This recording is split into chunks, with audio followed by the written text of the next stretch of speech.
This isn't my normal kind of video, but I wanted to sit down for a second and talk to you guys about a few things because there are a few changes coming to the Old Dirty History channel, and I wanted you to hear it from me first. But first and foremost, I want to say thank you. Seriously. Every view, every comment, every person that subscribed to the channel, thank you so much. I know 3,000 subscribers isn't massive by YouTube standards, but it's 3,000 people who chose to spend a little bit of their time with me, listening to me yap away about whatever the hell I wanted to talk about. And I don't take that for granted. I started this channel back in October of 2020, and it didn't start because of a dream that I had to become a YouTuber. It came out of one of the most difficult periods of my life. I had just moved from Baltimore to Colorado, and it was because I got accepted into a graduate program and I got a scholarship. Months after I arrived,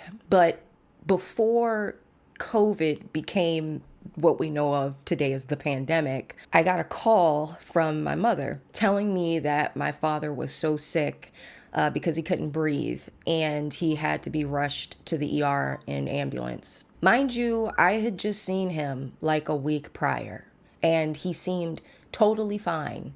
He came to Denver to visit and spent the day with me, and he didn't seem unusual. So next thing I know, with little information, like people are barely telling me anything except for the nurses telling me like, you need to come here now. So I was on the next flight to Baltimore that following morning. And when I get there, I find him on full life support and the doctors are telling me he's not going to make it. He has no brain activity. He's completely gone. Until one day he just woke up. And I sat by his side for 3 months, fighting alongside him. And by some miracle, he survived. He's doing well today. Anybody who's concerned for my sweet father, he is alive and kicking. We didn't know at the time that he was one of the earlier cases of COVID.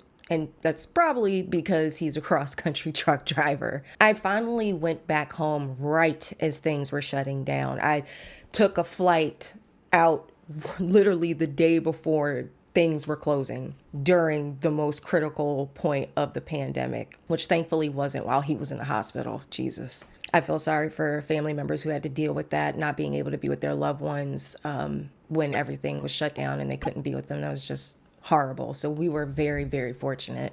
But anyway, when I got home, I was finally out of that fight or flight mode. You know, if you are a person who has ever had a loved one, someone you care about, hospitalized, and it's like a touch and go situation, it's a roller coaster, it is very draining. And you're in fight or flight the whole time. So when things finally got calm and I went home, I mean, calm, it's the pandemic, but I'm home. Everything's shut down. I can't go anywhere. And I'm just sitting there with all my thoughts, and all that trauma is just like washing over me. And it really started to have a toll on my mental health. I was having night terrors. I would just be sitting there and I would start crying for no reason. You know, being surrounded by death 3 months straight is terrifying. It's stressful.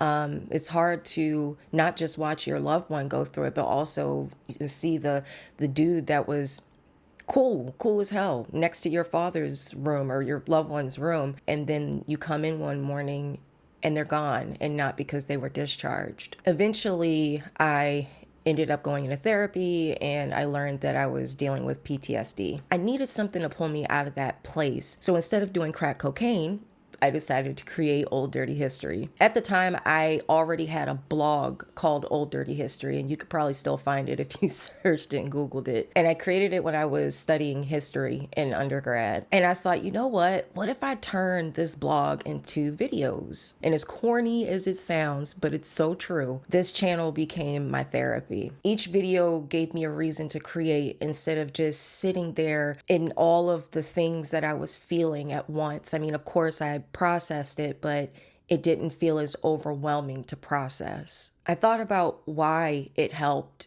and I think it's because of you guys watching, leaving comments, liking the video, subscribing, just genuinely engaging with the things that I talk about. When people actually started watching my channel, it gave me the drive to keep going. Some of you have been here for years, a few at the very beginning, the first year or two.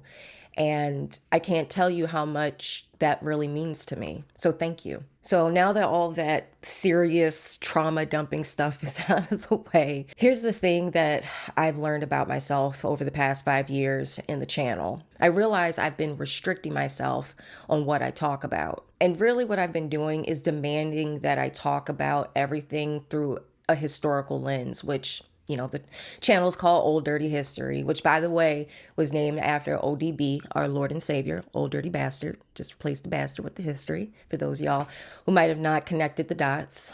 But I really cornered myself into this history box. And that's because when I started this journey, I thought what I loved was history, which I still do. But the more videos I made, the more I started to realize it wasn't the history part that I was interested in. It was about the people, why people believe in what they believe, why people do the things they do, think the things they think, how culture, technology, and institutions shape this insane world that we're all just trying to move about in. History wasn't the destination, but it was the lens I was using to get to the bigger picture. So that's where this channel is headed.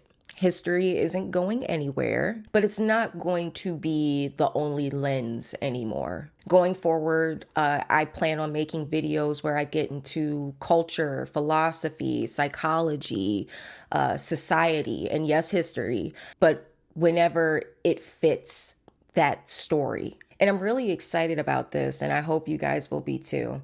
I want to ask questions about the things that we think about when we're in the shower, or while you're driving to work and you're just sitting there in silence if you're a freak like me sometimes and you turn off your music. I want to know why a single drug that was used for diabetes treatment turned into a cultural obsession where it's used for weight loss. I don't want to just talk about people using it. I want to know why it happened. I want to know why AAVE or other slang terms are used as brand safe language for marketing in these companies after it's been mocked for years and labeled as ghetto, and why it's not perceived as ghetto when people who have a certain appearance use these terms. That's the type of stuff I want to get into. And how the hell did basement braces become a thing? What is going on? Why do we have basement braces? If y'all don't know nothing about that, please take a look, because shit is getting wild out here, y'all. So yeah,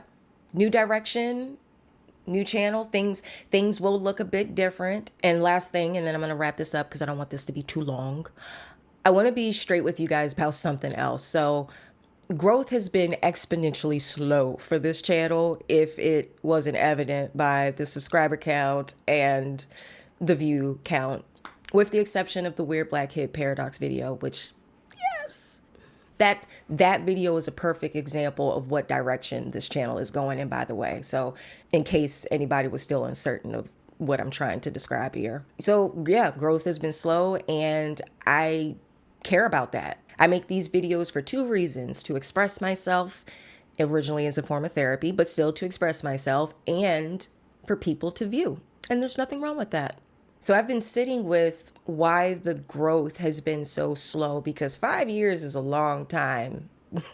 And while I don't make videos every week or every 2 weeks because your girl works a full-time job that is a little demanding at times, still, I feel like it should still be better than what it is. I'm going to keep it a buck. I still think we can do better. I believe part of the reason why growth has been so slow is because of that whole boxing myself into this history channel niche. At the beginning of the channel, I had this whole grandiose concept that the purpose of the channel was to take these boring history topics that are actually interesting, but they're buried in like ivory tower language and boring lectures and shit like that, and make it consumable and entertaining and relatable to make it easier to enjoy. Maybe that's not for me. Maybe I'm not the person for that.